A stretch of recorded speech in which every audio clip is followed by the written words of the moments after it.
தொடர்ந்து ஒரு பங்கில் பெட்ரோல் போட்டவருக்கு அடித்த ஜாக்பாட். 4 வருஷமா பெட்ரோல் போனதுனால பம்பர் பிரைஸ் பாத்தீங்கன்னா அலோட் பண்ணியிருந்தாங்க. அது நமக்கு தெரியல. பணிபுரிய ஊழியர்கள்லாம் வந்து சொல்லியிருந்தாங்க. சரி, நான் பாத்தீங்கன்னா செல்போன் நம்பர் கொடுத்துட்டு போயிருந்தேன். அது மூலியமா எனக்கு ஜியோ பிபில இருந்து தேர்ந்தெடுத்து இருக்காங்க. 10 லட்சம் மதிப்பிலான சொகுசு காரை பரிசாக அள்ளி கொடுத்த பங்க் ஓனர்.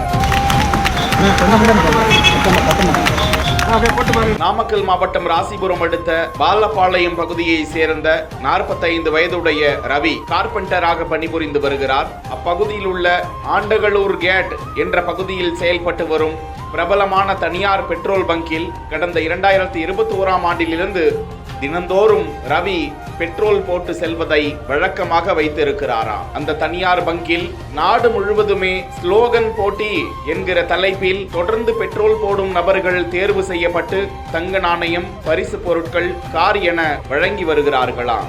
இந்த நிலையில் குறிப்பிட்ட அந்த தனியார் பங்கில் நடந்த போட்டியில் ரவி தேர்ந்தெடுக்கப்பட்டிருக்கிறார். அவருக்கு 10 லட்சம் ரூபாய் மதிப்பிலான SUV என்கிற காரை அந்த நிறுவனத்தின் மாநில மேலாளர் ஜியால் ரஹ்மான் பரிசாக வழங்கக்கூடிய காட்சியை தான் பார்த்து கொண்டிருக்கிறோம்.